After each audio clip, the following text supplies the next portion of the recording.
니느웨에 대한 경고 곧 엘고스 사람 나훔의 묵시의 글이라.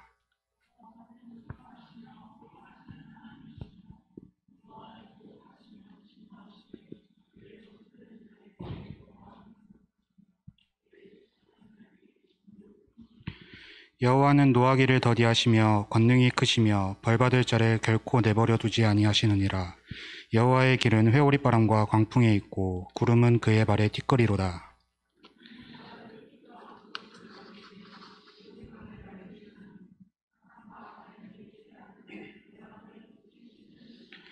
그로 말미암아 산들이 진동하며 작은 산들이 녹고 그 앞에서는 땅 곧 세계와 그 가운데에 있는 모든 것들이 솟아오르는도다.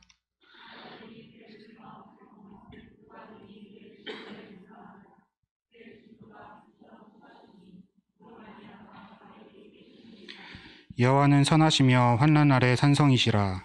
그는 자기에게 피하는 자들을 아시느니라. 그가 범람하는 물로 그곳을 진멸하시고 자기 대적들을 흑암으로 쫓아내시리라. 아멘. 자, 오늘은 대림절 첫 번째 주일입니다. 대림절이 뭐죠? 대림절, 주님이 오심을, 그러니까 주인 되신 분이 오심을 기다리는 절기가 대림절입니다. 대림절은 앞에 보면 여기 촛불이 있는데요. 밑에 있는 화환들은 하나님의 시작과 끝, 또 알 수 없는 영원한 하나님의 사랑을 상징합니다. 그리고 그 초는 어두운 세상에 빛으로 오신 예수님을 상징합니다. 그래서 오늘 주보에 보시면 아시겠지만 첫째 주일에 촛불이 하나가 켜집니다. 바로 기다림과 소망의 촛불입니다. 촛불이 하나씩 촛불이 켜지고 마지막에 다섯 번째 하얀 촛불이 켜지는데 거긴 아기 예수 촛불을 상징하고요. 그런데 저희는 따로 성탄절 예배를 드리지 않기 때문에 성탄절 예배는 25일날 저기 시온성제를 같이 드리기 때문에 흰촛 때는 지금 없고 패스하도록 하겠습니다. 어쨌든 저희는 이 네 가지 촛불을 켜고요. 총 5개의 촛불일 때 이 하나님의 오심, 즉 우리 주 예수 그리스도의 오심을 한 주간 기다림으로 맞이할 수 있는 것입니다. 여호와께서 이 땅에 오심을 여러분이 함께 맞이하시는 여러분들 되셨기를 소망합니다. 우리 옆에 분들과 마주보면서 인사하도록 하겠습니다. 옆에 있는 영혼들을 보면서 하나님의 나라가 당신의 삶에 넘치기를 소망합니다. 네, 기다림과 소망의 촛불은 하나님의 나라가 이 땅에 오심을 소망하는 겁니다. 그래서 혹시라도 시간이 되시는 분들은 이사야 11장 1절에서 10절까지 말씀을 보시면서 하나님의 나라를, 그 평화의 나라를 함께 소망하시는 여러분 되셨으면 좋겠습니다. 자, 여러분 혹시 나홈서 어딘지 오늘 처음 보신 분들 계시죠? 나홈이 보통 성경에 어디 있는지도 몰랐던 분들도 많으실 것 같긴 한데 나홈서에 대한 설교를 들어보신 기억이 있으신가요? 저도 잘 없어요. 저도 이 소현서를 잘 다루시는 목사님들이 잘 없으셔서 나홈서를 잘 안 하시는 부분인데 나홈서가 잘 보이지 않는 서신 가운데도 하나입니다. 그렇다는 얘기는 나홈서를 설교하는 저는 참 잘 됐을까요? 잘 준비하기가 편했을까요? 어려웠을까요? 네, 그걸 왜 했을까 내가 처음부터 고민하고 막 그랬던 부분인데 어쨌든 나홈서에 대한 부분을 함께 여러분과 나눠야 될 필요가 있을 것 같아서 우리 함께 나누려고 합니다. 많이 어렵지만 함께 여러분과 기쁨으로 감사로 나누려 합니다.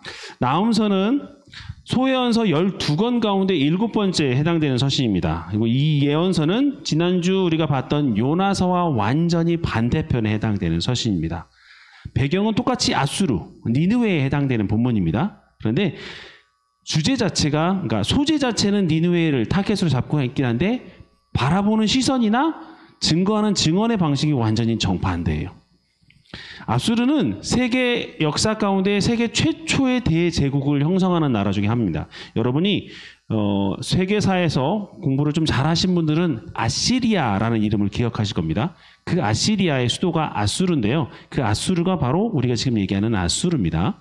예, 그래서 그 아수르, 니느웨 얘기를 이해하실 때 여러분 그렇게 이해하시면 좋겠고요.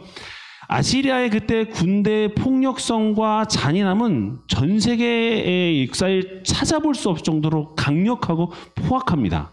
그런데 그 나라가 주전 612년에 멸망을 합니다. 얼마나 이웃 나라들, 이스라엘 포함해서 이웃 나라들이 저 나라가 망하면 좋겠다, 저 나라가 망하면 좋겠다라고 고대하고 소망했는데 그 이게 왕국이 막 이렇게 저무는 시기가 아니라 막 올라가고 있는 시기에 갑자기 멸망합니다. 이상하죠? 보통 이렇게 쇠퇴기에 정권이 뒤바뀌는 경우는 봤어도 막 부흥 성장하고 강력해지고 있는 상황 가운데 갑자기 그 왕국이 갑자기 인류 역사에 사라져 버립니다. 그리고 아수르의 변방인 바벨론, 지금은 바벨론이죠. 메대와 바사, 거기서 갑자기 반란이 일어나서 그 사람들이 아수르 정권을 완전히 뒤집어 버리는 상황이 생기는 것이죠. 자, 그 얘기를 오늘 여러분과 함께 나누고 싶습니다. 이 멸망에 대한 얘기죠. 어떻게 보면. 근데 나훔이란 말은 혹시 여러분들 성경에 주석 달린 성경을 보시면 아시겠지만 나훔이라는 말은 위로하시다라는 데 있습니다. 조금 전에 무슨 내용이라고 그랬죠? 심판의 메시지라고 그랬습니다. 멸망의 메시지예요. 그런데 나훔의 제목은 위로하시다입니다. 뭐가 좀 안 맞는 것 같죠? 전체 메시지는 니느웨의 심판 메시지를 선포하시는데 얼마나 주변 나라들을 겁탈하고 그들의 힘으로 폭력으로 자신의 하나님과 정반대인 성품을 주변 나라에게 드러내다 보니까 이것이 하나님께서 결코 참지 못하시고 나훔이래다. 니느웨를 심판하시는, 아수르를 심판하시는 상황이 펼쳐지는 것입니다. 자, 지난주에 봤던 요나 있었습니다. 요나는 똑같은 니느웨인데요. 니느웨에 가서 요나가 어떻게 얘기합니까? 너희들 심판할 거다라고 얘기했죠. 근데 그 심판의 메시지는 뭐였죠? 그 내면에는 요나가 담고자 싶었던, 담아야 했던, 그리고 하나님이 담겨진 뜻은 니느웨 백성들 다 죽이겠다라는 심판의 메시지가 아니라 무슨 메시지예요? 내가 이 백성까지도 사랑하겠다. 내가 이렇게 정말 죽이기에 마땅한 백성, 주변 나라들한테 하나도 도움이 안 되고 주변 나라들 공포에 떨게 만들고 이 잔인한 백성까지도 내가 하나님 사랑하겠다. 뭐 때문에? 죽은 자, 죽을 만한 자를 구원해 줘야 되는 그 큰 역사와 사명을 갖고 있는 하나님 입장에서는 구원의 가치가 정말 인간이 보기도 일도 없는 그 가치 있는 인간도 내가 품을 수 있다는 걸 예화로 보여준다고 그랬잖아요. 그래서 구약의 역사뿐만 아니라 예수님까지도 요나의 예언을 보여주셨다고 그랬어요. 그러니까 나 이거 구원받을 수 있어? 야, 니느웨 사람도 구원받았어. 니느웨 사람도 회개하면 하나님 구원해 주신. 너는 니느웨 사람보다 낫잖아. 이렇게 얘기할 수 있는 좋은 예시를 보여주시는 것이죠.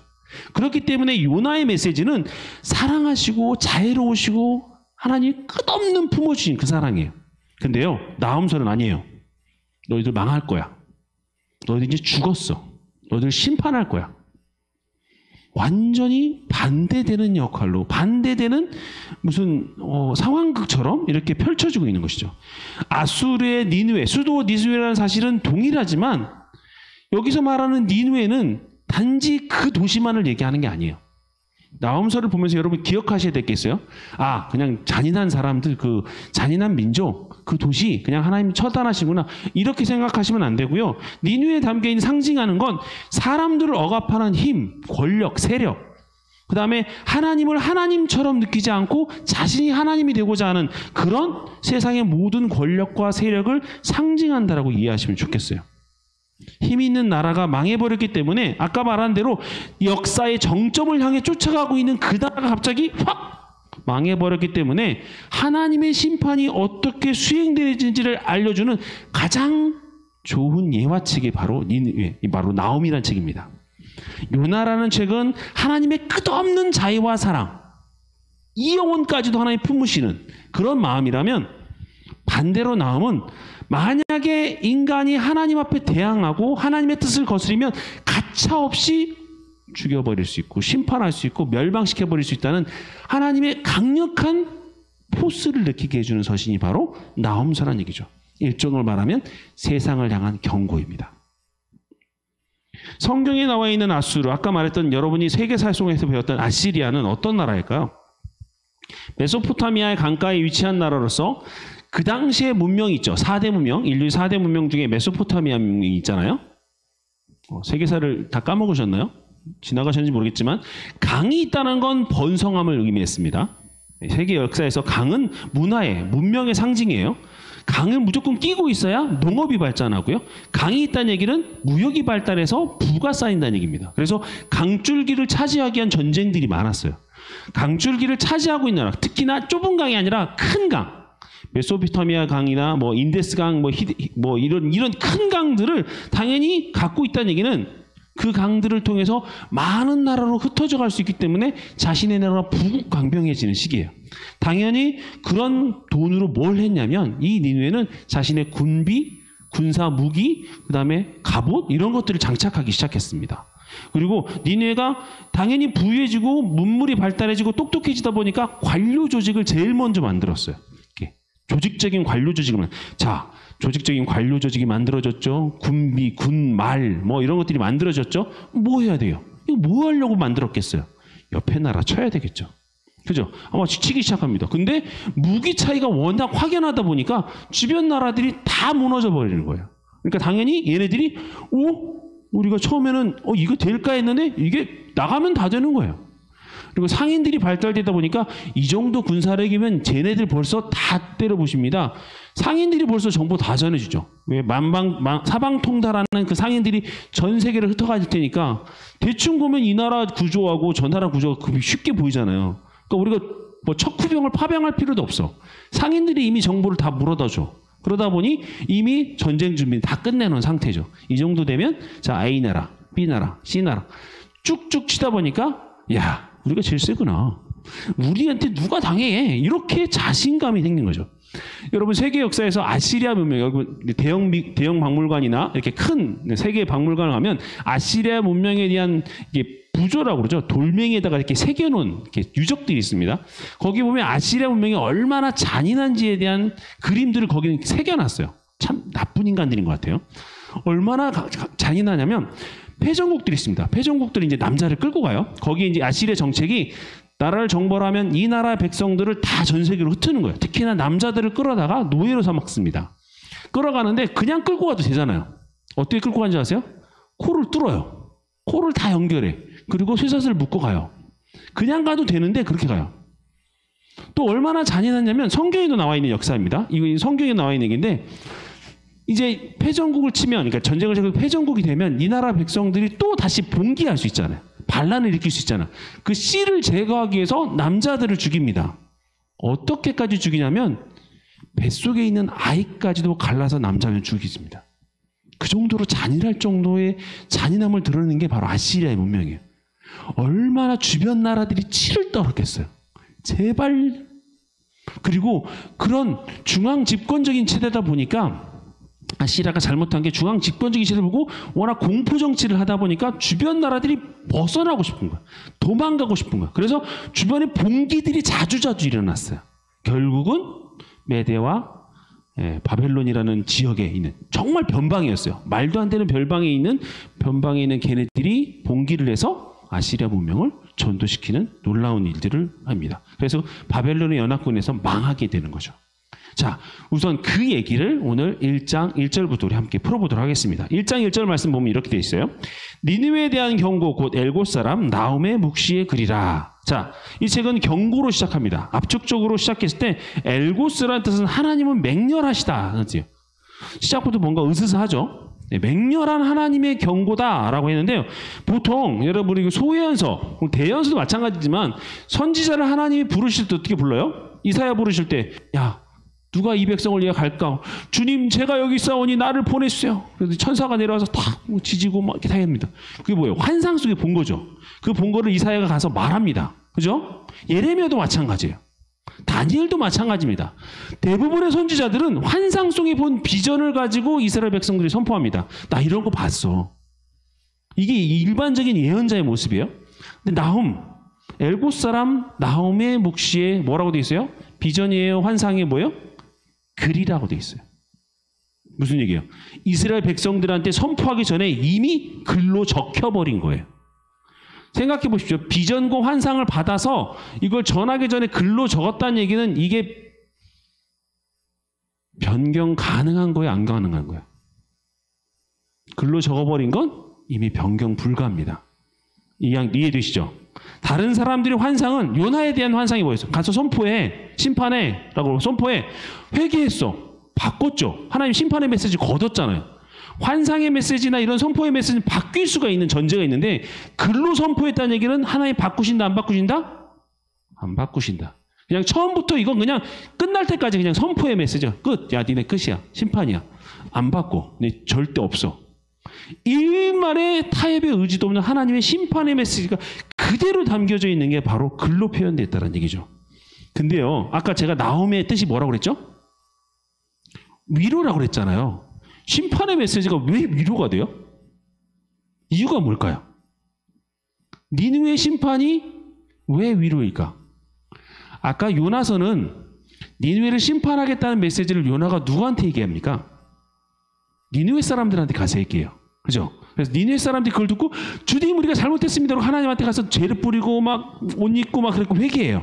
니느웨 사람들이 바뀌는 상황이 생깁니다. 근데 지금 똑같은 심판의 메시지인데 이 심판의 독자들은 누굴까요? 요나는 니느웨 사람들의 심판을 니느웨 사람들에게 전하지만 나홈은요. 니느웨 심판을 누구한테 전하는 거예요? 이스라엘 백성들한테 전하는 거예요. 독자가 이스라엘 백성들이에요. 자, 아까 얘기했죠. 아시리아의 정책에 의해서 주변 나라들이 벌벌 떨고 있는 그 상황에 하나님이 이스라엘 백성들에게 이 메시지를 전파합니다. 야, 내가 아수르 쓸어버릴게. 이게 위로예요? 공포예요? 좀 이해가 되십니까? 하나님이 나를 괴롭히는 그 녀석들 쓸어버리신대. 그러면 나는 감사합니다. 이 되는 거죠. 그래서 나홈이 위로라는 말로 시작하는 거예요. 너희를 억압하고 있는 나라 내가 처리해 줄게. 거기에서부터 하나님이 시작하시는 거예요. 그런데요. 여기는 또 다른 메시지가 담겨 있어요. 어떤 메시지냐면 너희들을 괴롭히는 그 녀석들 처리해 줄게 라는 말과 함께 너희들도 걔네들처럼 살면 안 돼. 너희들도 혹시라도 이 녀석들처럼 살면 너희들도 위험해질 수 있어 라는 경고의 메시지가 똑같이 담겨져 있는 거예요. 그러니까 위로하시면서 하나님이 또 권면하시는 거죠. 아, 저렇게 살면 하나님한테 혼나겠구나. 그 메시지가 담겨 있는 것이죠. 요나서는 철저하게 하나님의 헤세드, 은혜와 자비에 대한 서신이에요. 그래서 끝까지 사랑하시는 요나가 그렇게 불순종하고 대충 하나님한테 순종함에도 불구하고 하나님 단 한 번도 안 내시다가 마지막 요나서 4장 10절에 한번 야 내가 이렇게도 하는데 너 그냥 안 할래? 라고 한번 한마디 하시잖아요. 그리고 나서 요나가 이렇게 다 얘기했다는 건 요나의 회개함을 지난주에 다 설명했지 않습니까? 근데 나홈은요 절대 그렇지 않았어요. 아까 요나를 봤던 따뜻한 아버지, 따뜻한 사랑 뭐 이런 건데 여기는 전혀 아니죠. 완전히 정의와 공의밖에 없어. 처음부터 끝까지 하나님이 정의하시고 그 정의에 어긋나면 분노하시는 하나님, 부수시는 하나님 이런 것에 대한 선포가 담겨있던 거죠. 그것이 나홈서에서 강조하는 거예요. 여러분 보통 여러분이 누군가에게 하나님을 난 이런 하나님이 좋아, 난 이런 하나님을 만나고 싶어 이렇게 증거할 때 어떤 하나님 얘기해요? 혼내는 하나님을 얘기합니까? 아니죠. 기다려주시고 참아주시고 포용해주시고 받아주시고 인내해주시고 끝까지 내가 정말 부족함에도 불구하고 하나님이 여전히 나를 여러 가지 모습으로 안위해주시고 사랑해주시는 따뜻한 하나님, 따뜻한 아버지, 따뜻한 어머니 이미지가 담겨있는 하나님을 여러분 소망하잖아요. 그렇죠?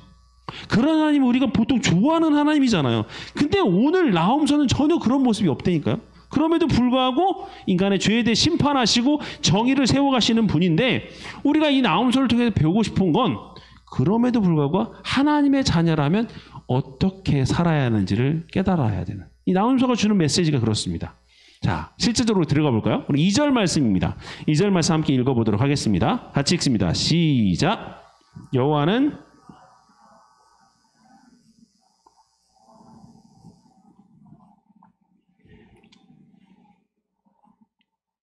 자기를 대적하는 자에게 진노를 품으시며 아멘. 자, 질투, 보복, 진노, 또 보복, 진노. 우리 보통 주님한테 기도하면 하나님 용서해 주세요. 하나님 죄송합니다. 이렇게 해야 되는데 계속 보복하고 진노하고 질투하고 막 가슴이 막 답답해지는 느낌입니다. 오늘 첫 번째부터 이래요.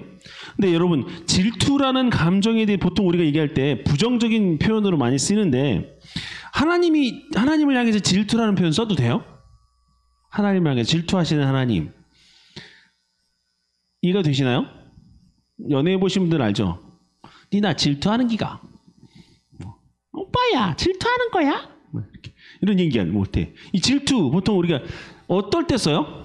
질투라는 얘기를 할 때 기본 전제가 뭐예요? 사랑이죠.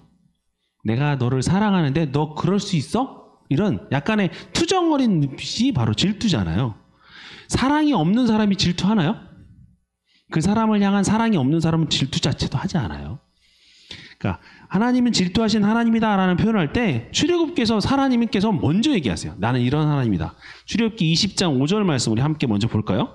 자, 이게 보면 이게 있습니다. 그것들에게 절하지 말며 그것들을 섬기지 말라. 나 내 하나님 여호와는 어떤 하나님인즉 질투하는 하나님인즉 나를 미워하는 자의 죄를 갚되 아버지로부터 아들에게로 3, 4대까지 이르게 하거니와. 자, 하나님이 이미 우리를 사랑하시고 자신을 사랑하는 그 백성을 향해서 말씀하실 때 질투하는 하나님이라고 얘기하세요. 무슨 말이에요? 하나님 이방 숭상을 숭배하고 또 하나님이 아닌 것을 다른 것을 경배할 때 그 백성들에게 하나님이 하신 말씀이에요. 질투하는 하나님이라고. 결국 하나님의 내면 안에는 내가 너희를 이렇게 사랑하는데 니네들이 나를 말고 다른 애들 사랑할 수 있어? 이렇게 하는 질투하는 하나님의 표현하는 거죠. 결국 하나님의 뜻을 거스른다는 건 하나님이 만든 세상, 하나님의 코스모스, 하나님의 정의를 거스른다는 걸 얘기해요. 우리가 보통 하나님의 얘기를 할 때 정의와 공의를 얘기합니다. 소예언서에 나오는 표현에 보면 정의와 공의 너무 많이 나와요. 표현에. 특히나 소예언서에는 더 많이 나옵니다. 다른 예언서보다. 그렇다는 얘기는 하나님께서 마땅히 이 땅에 시행되어야 될 것들이 있는데 그 하나님의 정의와 하나님의 나라의 정의죠. 하나님의 공의, 하나님 나라의 사랑의 공의입니다. 그 사랑을 무너뜨린 자들에 대해서 하나님이 진노하시고 질투하신다는 얘기를 하시는 거예요. 결국은 그 내용에 그렇게 사는 인간들에겐 하나님이 끝까지 가서 보복하신다라고 말씀하시는 거죠. 하나님의 질투의 감정으로 시작했지만 그 질투는 이미 사랑의 배경을 갖고 있고요. 그 사랑의 배경엔 질투가 더 하면 하나님이 정의를 무너뜨리는 걸로 파악하셔서 진노하시고 분노하시고 보복하시는 상황까지 간다는 얘기입니다. 이해되시죠? 자, 그러면 근데 갑자기 3절 말씀에 보면 뜬금없어요. 3절은 완전히 반대의 말씀이 있어요. 3절을 한번 같이 읽어봅시다. 3절 같이 읽어봅니다. 여호와는 노하기를 더디하시며 권능이 크시며 벌 받는 자를 결코 내버려 두지 아니하시느니라. 여호와의 길은 회오리바람과 광풍에 있고 구름은 그의 발에 티끌이로다. 아멘. 여호와는 노하기를 더디하시며 권능이 크시며 갑자기 보복하시고 진노하시고 분노하신다가 갑자기 또 노하기를 더디하신대. 이게 무슨 생뚱맞은 소리야. 아까 그게 밸런스가 잘 안 맞잖아요. 2절과 3절이 너무 극과 극이야.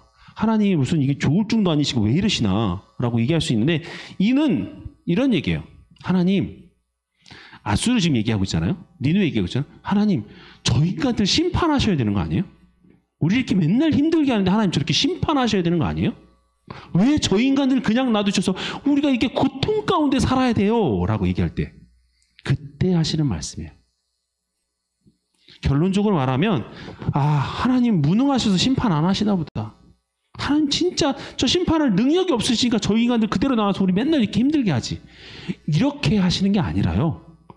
심판이 어떤다고? 지연이 되고 심판이 지금 안 되는 거. 그러니까 당연히 지금 아수르와 니느웨가 이 만행을 저지르고 있으면 당연히 지금 끝내셔야 되는데도 불구하고 지금 안 되는 이유에 대한 얘기를 설명하실 때 3절의 말씀을 쓰시는 거죠.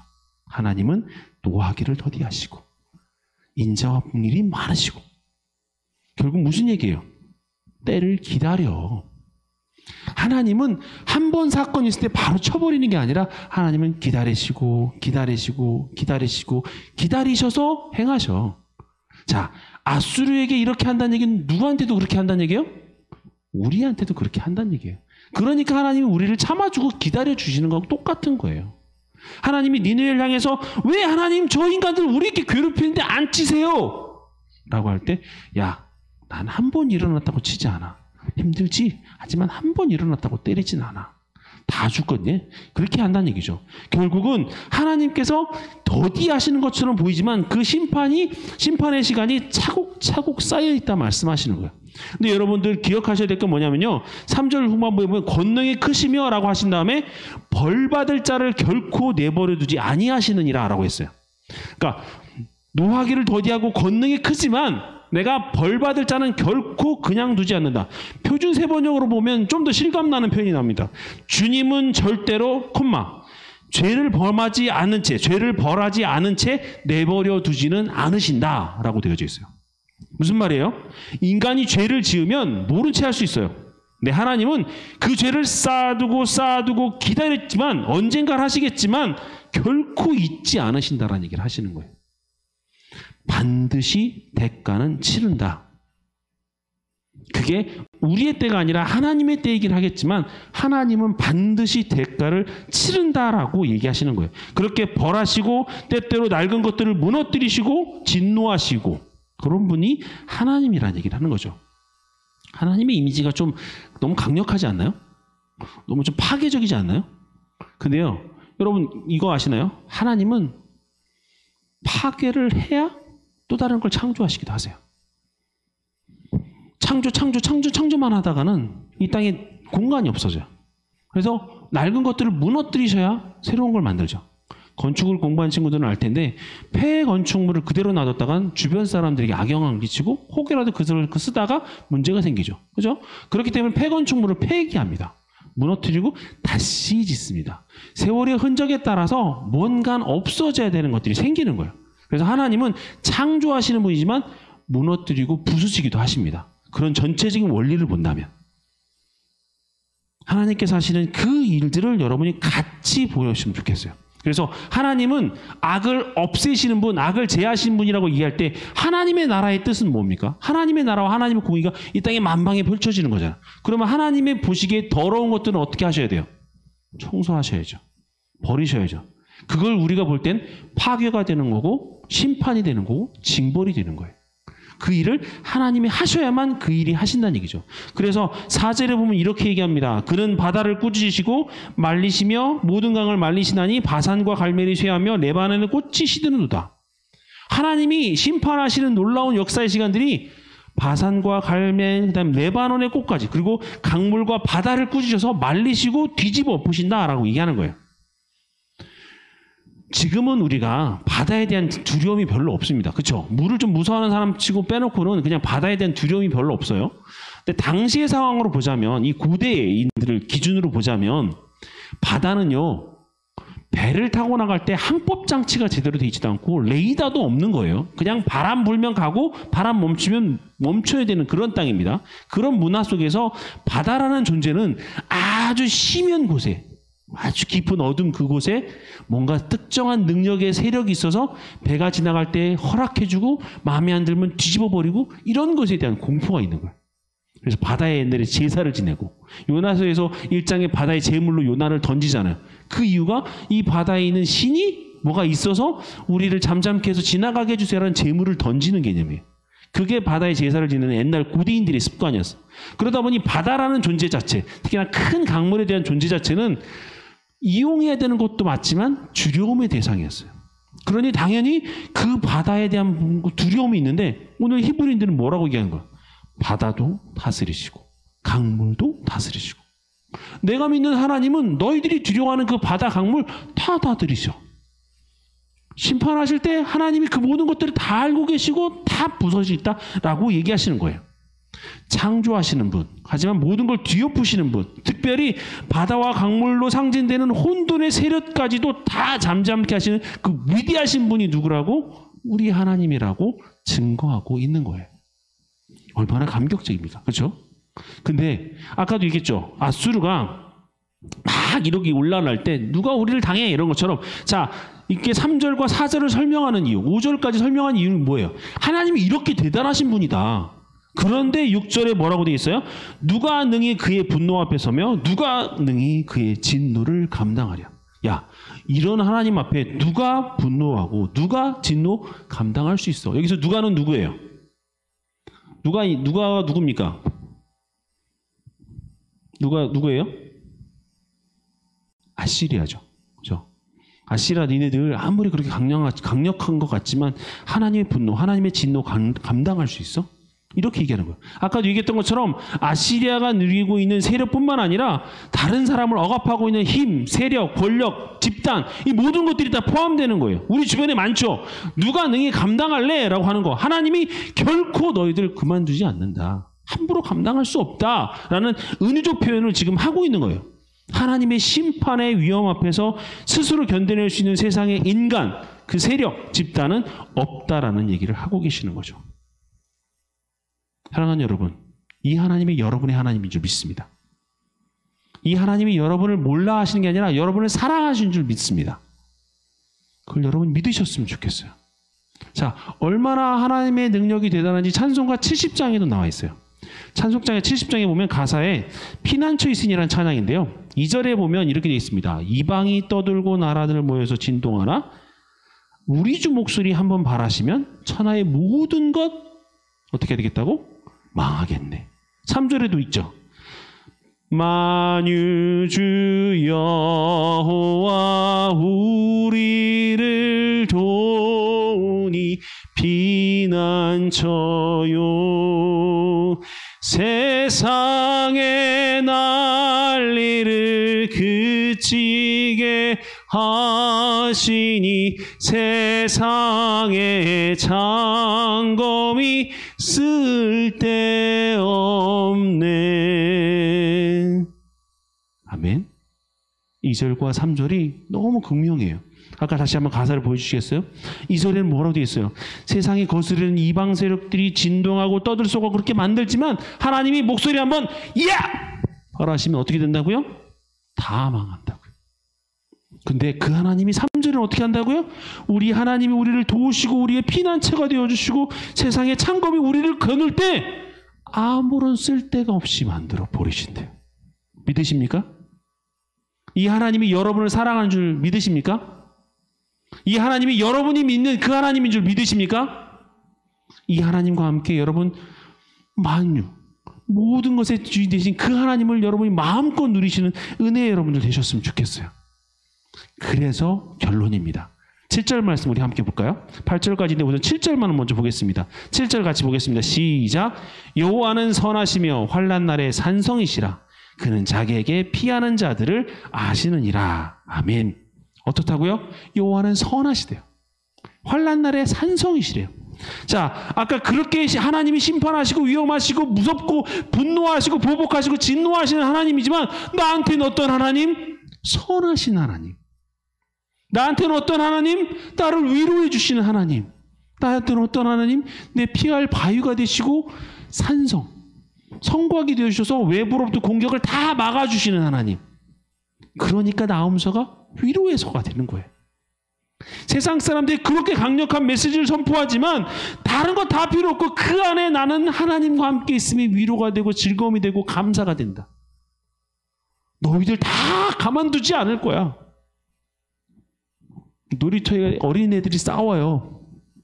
놀이터 어린애들이 싸울 때 뭐라고 싸우는지 알아? 약간 좀 맞은 애가 야, 너 우리 아빠 하면 가만 안 둬? 너 우리 아빠 하면 너 진짜 가만 안 둬? 얘한테 뭐예요?